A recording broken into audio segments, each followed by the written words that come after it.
Dačić mbron ministrin Paunović pas deklaratës për Kosovën, po përndiqet padrejtisht. Kryetari i Partisë Socialiste të Serbisë, ministri i brendshëm Ivica Dačić, ka dalë në mbrojtje të ministrës Snežana Paunović pas reagimeve të shumta që pasuan deklaratat e saj për Kosovën.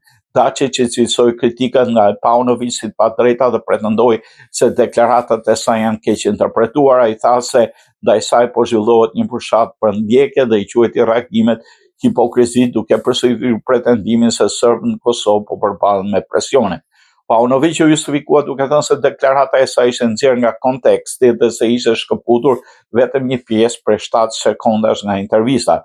Po në intervistën e transmetuar nga media ku dha ajo dëgjohet qartë teksa thotë se po të ishte në vend të Slobodan Miloševićit në vitin 98 do ta kishte spastruar etnikisht Kosovën.